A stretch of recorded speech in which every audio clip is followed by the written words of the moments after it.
입니다. 사랑합니다. 축복합니다. 할렐루야. 축복합니다. 오늘도 우리에게 말씀이 들려져서 우리 마음과 또 신앙과 삶의 변화와 성장이 있게 하시기를 기원드립니다. 설 명절 연휴가 시작이 되었습니다. 설은 우리나라의 제일 큰 명절입니다. 연휴 기간도 가장 길고 또 새해를 시작하면서 갖는 명절이다 보니 가족을 돌아보는 그 마음도 평소와는 다른 것 같습니다. 저희 세대가 어릴 때 명절이 좋았던 것은 명절이 좋았다는 말입니다. 설빔이다 해서 새 옷도 모처럼 얻어 입고 세뱃돈도 받고 음식도 평소에 먹지 못했던 고기도 먹고 맛난 음식도 많이 있었고 좋은 것들이 많았습니다. 온 동네가 이제 고향을 떠났던 또 자식이 오고 이러니까 북적북적거렸어요. 음식 냄새도 진동을 하고 북적거리고 그러면 이제 또 같이 다 함께 노는 시간이 있는 거예요. 동네 마당으로 나와가지고 우리 어릴 때는 나무에 그네 매달아 놓고 탔습니다. 가마니를 둘둘 말아서 중심을 잡고 널뛰기도 했습니다. 요새 아이들은 이상한 게임을 많이 하지만 그래서 명절이 재밌었고 좋았습니다. 믿음 생활을 하는 청년일 때는 가족 구원과 제사 문제로 명절이 그다지 기쁘지는 않았던 것 같습니다. 볼 때에 고민도 많이 하고 부르짖어 기도도 하고 정말 명절이 좋기보다는 명절을 정말 안타깝게 가족들을 또 바라보고 막 애를 쓰는 그런 기간들이 있었던 것 같고 결혼을 하고 내 가정을 꾸리고 아이를 키우면서 맞는 명절은 그전과는 또 다른 그런 무게로 다가오는 것 같습니다. 모처럼 시간을 두고 부모 형제를 돌아보는 여유로움도 있지만 우리 가정이 믿음의 본을 보여야 된다. 부모님 잘 섬겨야 된다. 형제들을 잘 돌아봐야 된다는 그런 마음, 그런 부담감, 특히 영적인 부담감이 크게 오는 것 같습니다. 여러분은 명절이면 누구를 제일 많이 생각을 하게 됩니까? 아무래도 부모님, 그죠? 부모님이시죠. 부모님이 예수님 믿고 구원받는 것. 부모님이 이제 교회를 다니시게 되면 정말 구원의 확신을 가지고 영생의 소망을 가지고 믿음 생활 잘하고 그 복을 누리며 여생을 사시는 것. 그것을 이제 평소 때보다 더 많이 생각을 하고 또 깊이 돌아보고 그러죠. 여기 우리 대부분은 자기 대에 믿음을 갖고 믿음의 가정을 이루었습니다. 감사하게도 지금 3대가 예배를 드리는 가정들이 있는데 부모의 믿음을 전수받았거나 또는 자녀가 먼저 믿음을 갖고 부모님을 전도해서 이렇게 함께 예배를 드립니다. 평소에도 예배를 드릴 때마다 이것이 얼마나 감사한지 여러분 가정을 생각할 때마다 얼마나 고맙고 감사한지를 모르겠습니다. 설 명절을 맞으면서 연휴 때 같으면 이렇게 부모님들을 좀 먼저 생각하고 더 많이 생각하고 돌아보게 되는데 이번에는 우리 자녀들을 많이 생각해 보게 되었습니다.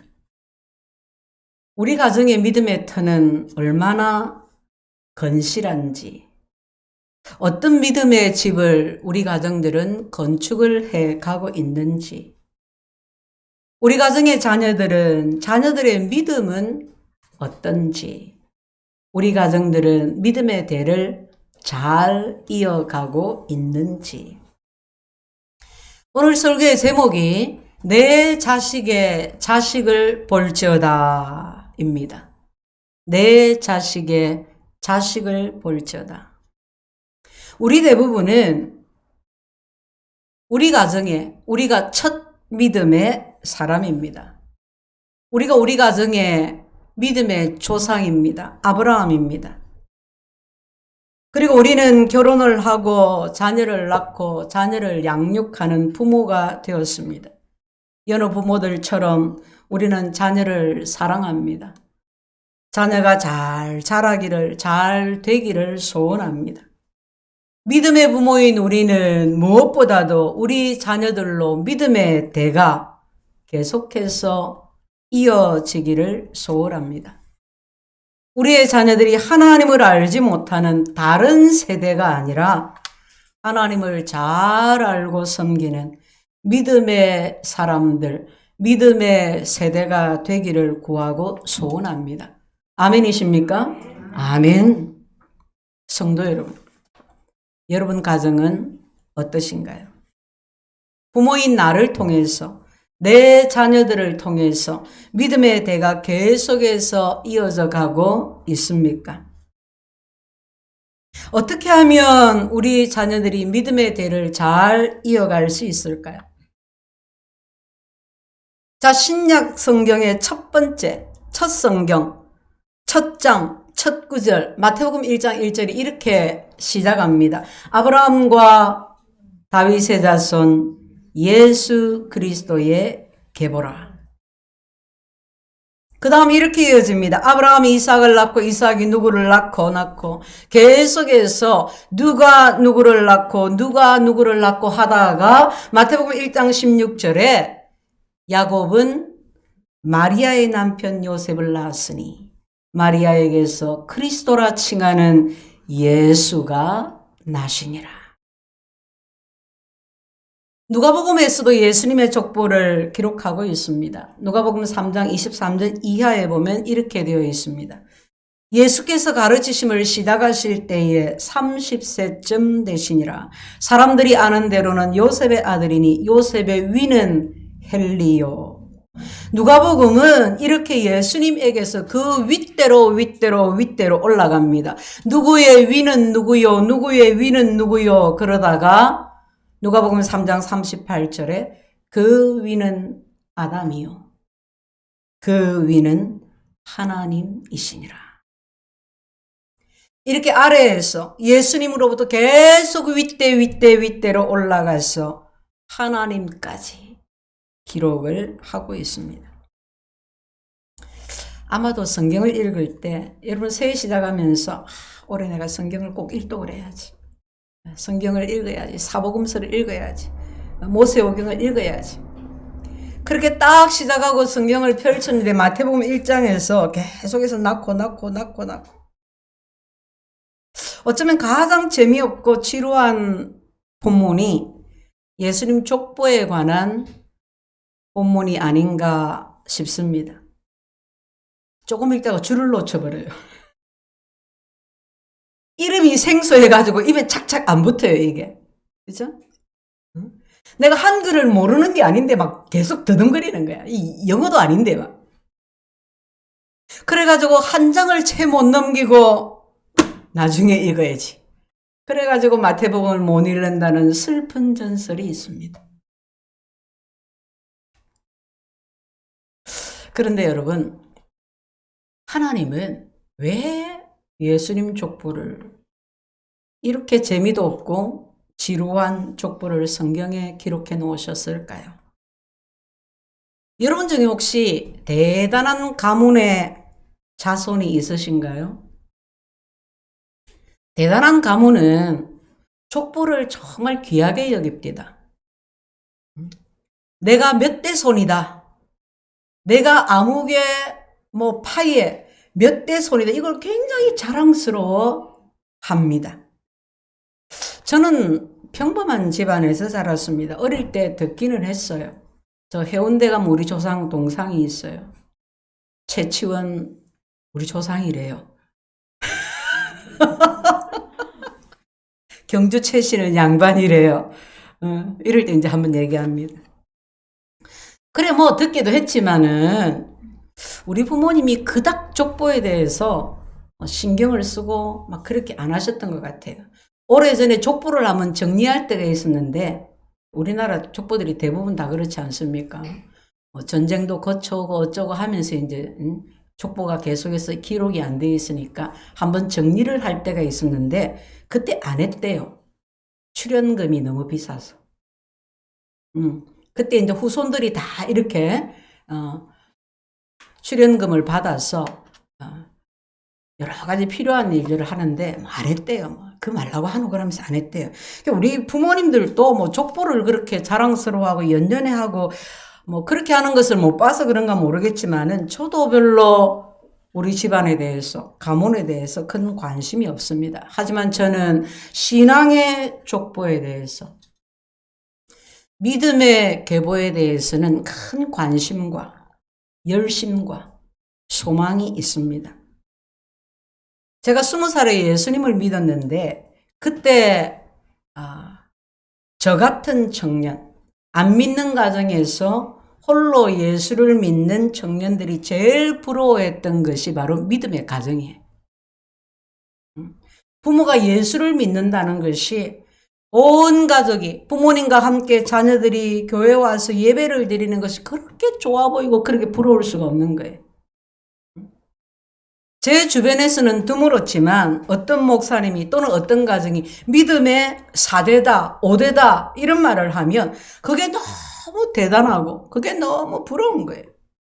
여러분, 그때 믿음의 4대면 초창기 우리나라에 선교사들이 들어왔던 그 시대에 복음을 받았다는 겁니다. 그때 예수를 믿었고 그 믿음의 대가 계속해서 이어져 왔다는 겁니다. 지금까지 그 믿음의 대가 계속 이어지고 있다면 믿음의 6대, 7대가 될 겁니다. 저도 그랬고, 제가 전도하고 양육하던 청년들이 믿음의 가정을 정말 많이 부러워했습니다. 기도하는 첫 번째 제목이 가족 복음화였어요. 그렇게 간절하게 기도했습니다. 때로는 밤을 새워 기도했습니다. 그런데 신앙생활을 쭉 하다 보니까 그런 부러움으로, 그런 사모함으로 믿음의 가정들을 바라보았는데 그 가정의 믿음의 대가 그냥 저절로 이어지는 것이 아니라는 것을 알았습니다. 성도 여러분, 교회 다니는 것과 예수를 믿는 것은 같은 겁니까? 다른 겁니까? 다릅니다. 다른 겁니다. 어릴 때는 부모님 따라서 교회를 다니지만 예수 믿는 믿음을 갖지 못할 수도 있습니다. 교회 다니는 것과 예수를 믿는 것은 다른 것입니다. 어릴 때는 성경 암송도 곧잘하고 전도사님, 목사님, 우리 애가 4살인데 주기도문 암송 다 끝냈어요. 막 사도행전 암송을 해요. 시편 몇 편을 암송을 해요. 얼마나 이쁩니까, 그죠? 막 부모도 자랑스럽고 막 주변의 선생님들, 목사님들 다 축복해주고. 어릴 때는 다 뭐든지 잘하고 교회도 잘 다녔는데 자라면서 어느 날 자기 주관이 강해집니다. 세상 지식이 막 가득 찹니다. 20대, 30대쯤 되면요, 자기가 아는 게 최고인 줄 압니다. 내가 세상을 다 아는 것처럼 생각할 때가 있어요. 막 그렇게 세상 지식이 차고 더러는 인생의 어려움을 만나고 이러다가 나 하나님 못 믿겠어. 이해가 안 돼. 그렇죠? 나 교회 다니기 싫어. 엄마나 잘 믿으세요. 여러분, 이런 일이 없다고 어떻게 장담하겠습니까? 여러분, 그럴 때 어떻게 내 아이를 설득해서 바른 믿음을 갖게 할 수가 있겠습니까? 부모가 믿음을 가지고 믿음 생활을 하는데 내가 사는 게 너무 힘들어요. 남편의 내 마음이 너무 고통스러워요. 그러니까 자녀의 믿음까지 돌보지 못하고 그냥 교회 다니는 걸로 믿음이 있구나 안심하고 있다가 어느 날 내 아이를 탁 보니까 예수가 없구나. 예수 믿는 믿음이 없구나. 이렇게 되면 어떻게 합니까? 내 자녀에게서, 내 손주에게서 이런 모습을 보게 된다면 어떻게 합니까? 결혼을 안 해서 대가 끊어질까봐 자녀의 결혼에 대해서 그렇게 걱정하고 노심초사를 하는데 내 자녀가 믿음을 가졌는지, 믿음의 대를 잘 이어가고 있는지, 믿음의 대가 혹 끊어지는 것은 아닌지, 어떻습니까? 아무개 김씨의 아무개 파이의 몇 대 손이다. 혈육의 대는 이어갈지라도 믿음의 대는 그리스도의 계보는 이어가지 못하고 있다면 어떻게 합니까? 예수님의 족보는 끊어지지 않고 이어져 갔습니다. 믿음을 따라 믿음을 따라 믿음을 따라 이어져 갔습니다. 하나님으로부터 아담으로부터 아브라함으로부터 다윗으로부터 믿음의 계보는 끊어지지 아니하고 이어갔습니다. 여러분, 이 얼마나 놀라운 일입니까? 참으로 간절히 구하고 바라는 것은 우리에게서 믿음의 계보가 끊어지지 않기를 바랍니다. 우리의 자녀들에게서 믿음의 계보가 계속 이어져 가기를 바랍니다. 우리가, 우리 집안이, 우리 가문이 그리스도의 계보를, 믿음의 계보를 계속해서 이어갈 수 있기를 바랍니다. 믿음의 대가 여러분에게서, 여러분의 자녀들에게서 끊어지지 않기를 바랍니다. 이는 간절한 소원입니다. 그러면 우리는 어떻게 하면 우리 자녀들이 믿음의 대를 이을 수 있을까요? 여러분, 첫 번째입니다. 간절한 열망이 있어야 합니다. 열망해야 합니다. 우리 아이가 예수를 안 믿는 것에 대해서, 우리 아이가 교회를 안 다니는 것에 대해서 말할 수 없는 고통, 안타까움이 있어야 합니다. 근심해야 합니다. 우리가 열망하는 것들이 있습니다. 갈망하는 것들이 있습니다. 여러분, 무엇입니까? 사람들은 보통 돈을 열망합니다. 부자 되기를 갈망합니다. 인사 중에 듣기 좋고 하기 좋은 인사가 뭐예요? 부자 되세요. 얼마나 듣기 좋고 하기 좋고, 그죠? 부자 되기를 갈망합니다. 그럼 방송에 보면 가요 오디션 프로가 많지 않습니까? 우리나라에 노래 잘하는 사람이 어찌 그렇게 많은지를 모르겠는데, 한 오디션 프로에 보면 10대, 20대가 막 나와요. 그죠? 20대도 늦었대요. 아이돌 이런 거 하려면 10대에 벌써 나와야 되는 거. 무대에서 얼마나 잘하는지 몰라요. 근데 심사위원들이 간혹 이런 말을 해요. 얼마나 간절한지가 보인다 또는 안 보인다.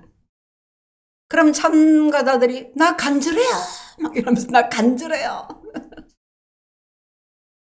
간절함을 본다는 거예요. 다른 것 좀 부족해도 연습하면 된다는 거예요. 근데 얼마나 이 일에 대해서 간절하냐. 여러분, 사람들이 10대조차도 유명하게 되는 것을, 출세하는 것을 열망합니다. 갈망합니다. 간절합니다. 갈망에는 믿음에 대한 것도 있습니다. 돈에 대한, 성공에 대한, 출세에 대한, 믿음에 대한 갈망이 있습니다. 그런데 여러분, 정말 솔직하게 말해서 우선순위는 어떻게 됩니까?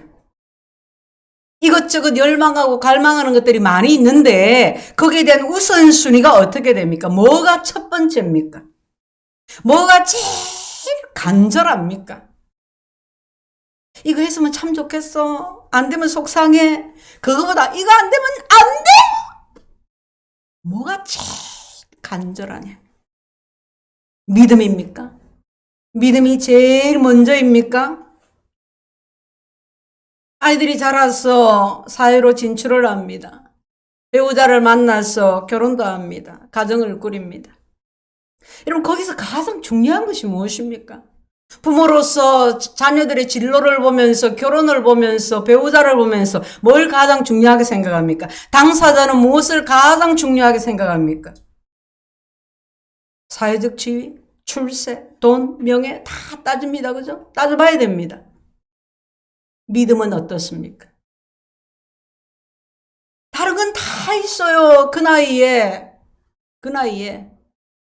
비교적 좋은 직장에 있고, 뭐 연봉도 괜찮고, 뭐 괜찮은 것 같아요. 뭐 전세집 구할 뭐 그 정도 되고.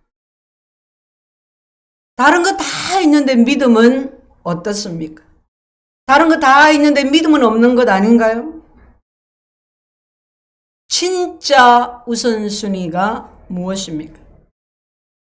성도 여러분, 믿음의 대를 이어가려면 믿음에 대한 열망이, 믿음에 대한 갈망이 있어야 합니다. 믿음에 대한 소원이, 믿음에 대한 욕심이 있어야 합니다. 그래야 믿음의 대를 이어갈 수가 있습니다. 두 번째는 믿음의 열매가 있어야 합니다. 이런 믿음이 있으면 거기에 꽃도 피고 열매도 맺고 그렇게 합니다. 믿음이 있어 열매를 맺으면 여러분 열매가 있어야 다시 심을 것이 있지 않습니까? 그러니까 열매가 없으면 대가 끊어지는 것입니다. 자녀들의 몽학 선생이 누굽니까? 부모입니다. 부모 보고 믿게 됩니다. 부모 보고 좋은 믿음을 가지게 되고 부모 보고 나쁜 믿음도 가지게 되고 부모를 봅니다. 부모의 신앙과 삶을 보고 부모의 인격과 삶을 보고 부모의 열매를 보고 믿게 되는 것입니다. 내 자녀가 존경할 만한, 내 자녀가 인정할 만한 믿음의 열매가 부모에게 있어야 합니다.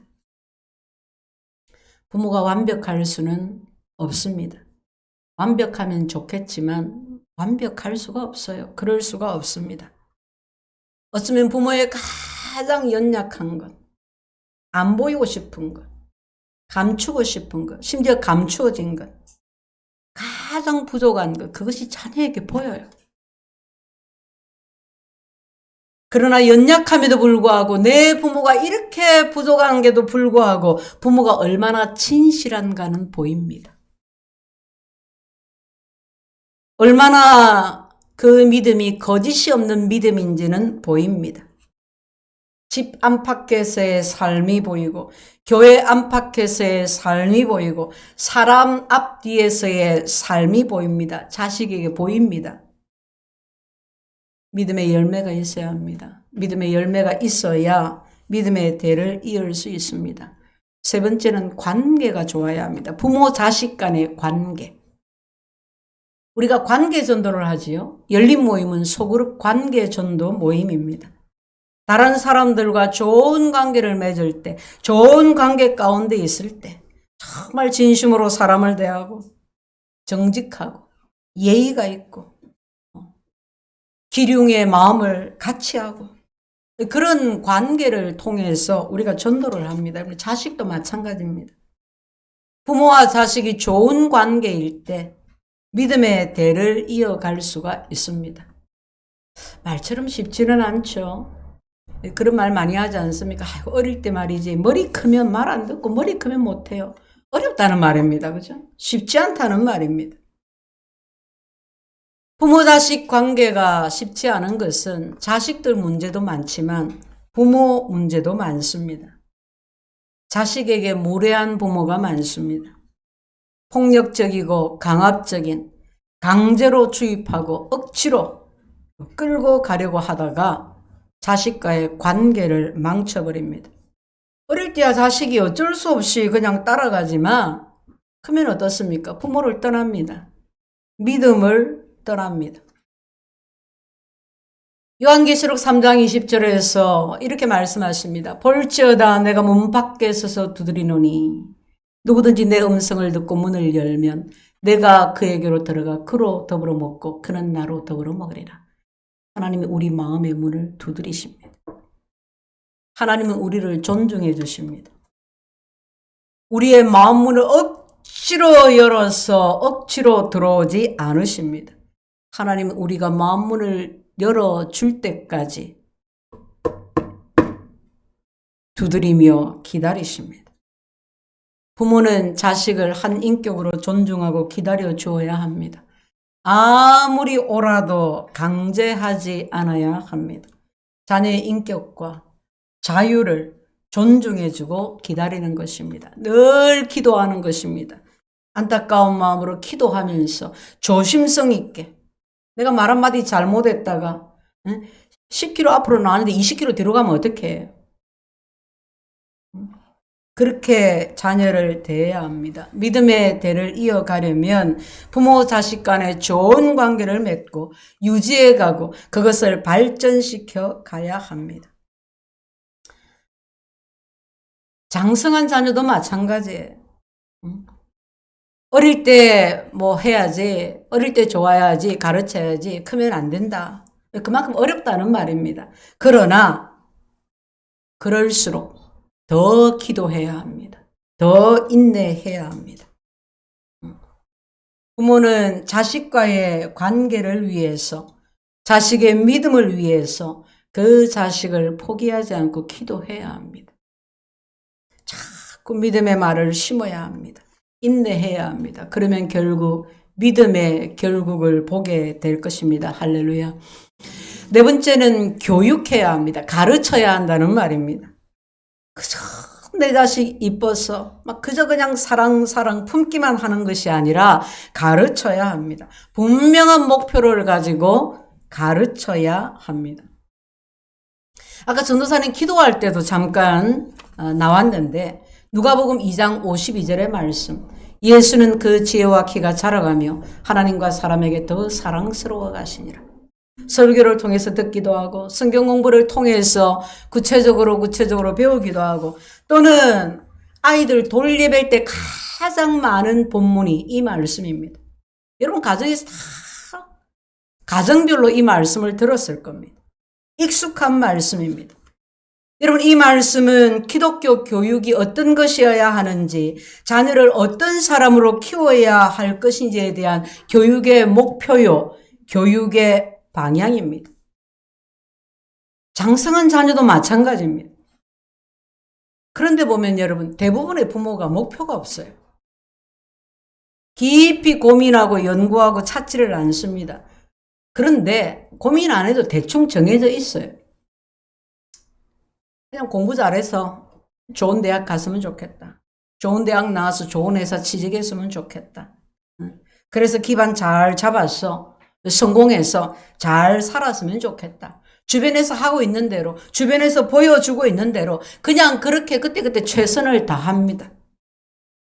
성도 여러분, 그렇게 해서 그렇게만 하면 우리 자녀들이 믿음의 대를 잘 이어갈 수가 있겠습니까?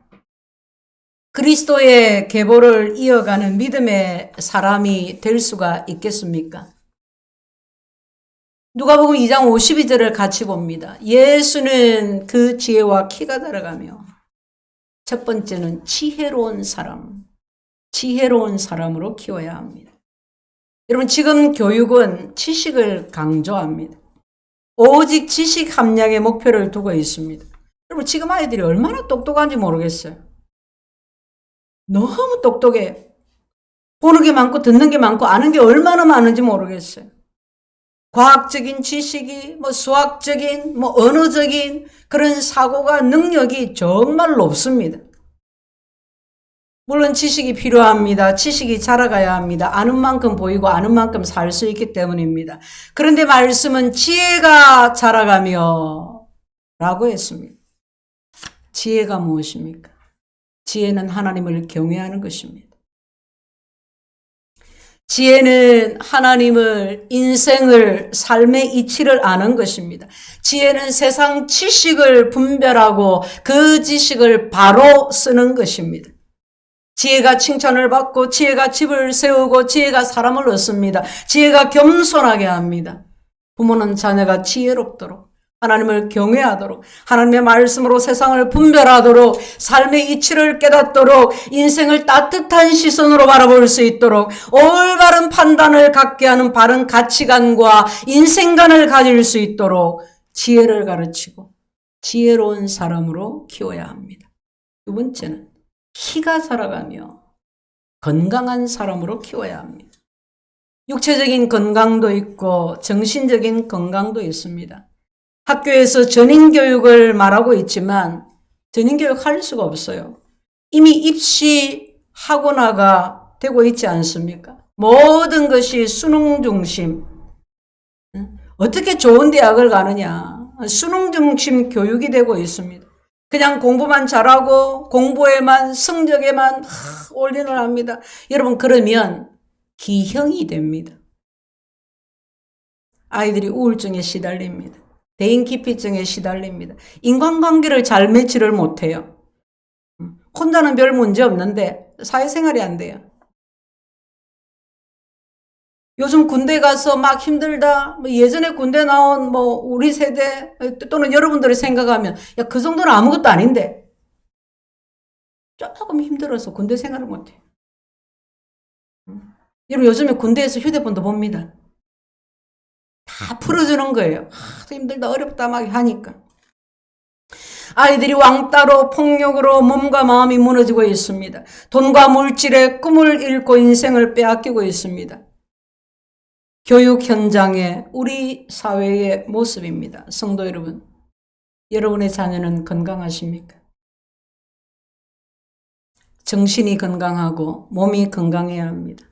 남을 배려하고 작은 것에 감사할 줄 알고 열심히 일하고 맡은 것에 성실하고 좋은 것은 서로 나눌 줄 알고 그렇게 몸과 마음이 건강한 아이로 자라서 건강한 청년이 되고 건강한 어른이 될 수 있도록 돌보는 것, 그것이 부모의 책임입니다. 예수는 지혜와 키가 자라가며 하나님과 사람에게 더 사랑스러워 가시더라. 세 번째는 하나님께 사랑받는 사람으로 키워야 합니다. 하나님이 우리를 사랑하십니다. 하나님은 우리 아이들을 사랑하십니다. 하나님은 누구나 다 사랑하십니다. 그런데 여러분, 부모가 자식을 사랑하는데요. 그런데 자식이 이쁜 짓을 하면 어때요? 더 사랑스러워요. 아이고 이쁜 게 이쁜 짓만 하네. 더 사랑스러워요. 그런 사람으로 키워야 돼요. 제가 우리 아이들을 보면 얼마나 이뻐요. 너무너무 이뻐요. 근데 아주 어릴 때는 목살림하고 몸을 막 던져요. 그냥 막 던져요. 몸을 막 던져서 안겨요. 품을 파고들고 무릎 위에 앉고 목사와의 사이에 거리가 없어요. 저는 그리 되기를 바라요. 아이들이 목사를 좀 만만하게 보기를 바라요. 물론 크면 예의를 배우고 다 그 나름대로 예의를 차립니다. 질서도 생기고. 아주 어릴 때는 목사와의 사이에 거리가 없어야 돼. 그런데 어떤 부모는 애가 잘못하면 목사님한테 혼난다! 목사님한테 말해갖고 야단맞게 할 거다! 목사를 자꾸 그렇게 만드는 부모들이 혹 있는데 아이들이 그렇게 얼마나 이쁩니까? 그죠? 우리 손주들이 할머니, 할아버지 막 달려와서 안기고 하면 얼마나 이뻐요. 삼짓돈 아니라 뭐라도 꺼내가 더 주고 싶잖아요. 아이들이 좀 큽니다. 커가는데도 다 큰 것들이 목사님하고 와서 안겨요. 이쁘게 말을 합니다. 인사를 잘합니다. 예배를 드리는데 말씀을 듣는 태도가 너무 좋아. 이 생각하는 것이, 마음을 쓰는 것이 너무 기특해. 그럼 어때요? 이쁜 게 더 이쁜 거예요. 그게 더 이뻐. 더 이뻐. 우리 아이들이 하나님께 이랬으면 좋겠습니다. 하나님을 가까이 하고 하나님과 격의가 없고 하나님 품에 자신을 완전히 던져 맡길 수 있는 아이. 하나님의 말씀을 듣는 것을 좋아하고 말씀 앞에서 막 뛰놀 수 있는 아이. 하나님께 점점 더 사랑받는 아이로 키워야 합니다.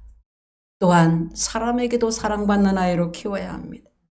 윗사람에게도 아랫사람에게도 사랑받고 부한 사람에게도 가난한 사람에게도 사랑받고 지위가 높으나 낮으나 누구에게든지 정말 고생하고 정말 없이 살고 정말 사회적 약자라는 그들에게도 사랑받는 아이로 키워야 합니다. 성도 여러분,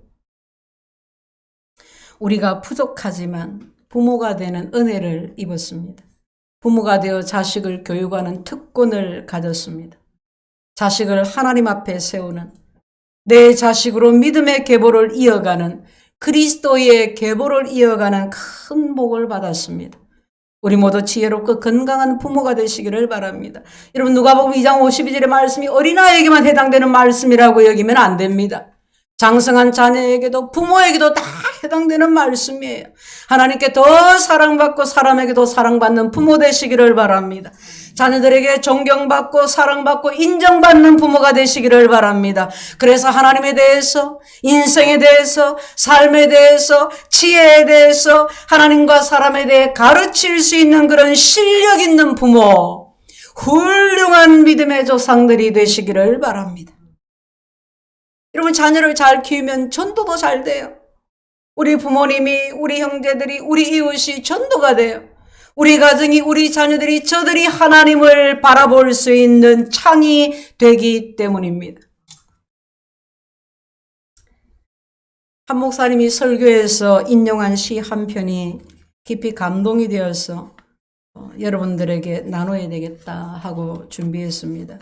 만해 한 영혼의 복종입니다. 만해 한 영혼 선생님은 님의 침묵이라든지 복종이라든지 여러분 이게 님이 누구냐 당신이 누구냐 나라다 민족이다 하는데 저는 하나님에 대해서 하나님과의 관계에서 이 시를 보았습니다. 복종. 남들은 자유를 사랑한다지만 나는 복종을 좋아하여요. 자유를 모르는 것은 아니지만 당신에게는 복종만 하고 싶어요. 복종만 하고 싶은데 복종하는 것은 아름다운 자유보다도 달콤합니다. 그것이 나의 행복입니다. 그러나 당신이 나더러 다른 사람을 복종하라면 그것만은 복종할 수가 없습니다. 다른 사람을 복종하려면 당신에게 복종할 수 없는 까닭입니다. 사랑하는 성도 여러분, 우리 모두 하나님과 이런 관계가 되었으면 좋겠습니다. 우리의 신앙함이 하나님의 말씀을 따라 사는 삶이 이랬으면 좋겠습니다. 아름다운 자유보다 달콤한 복종의 관계.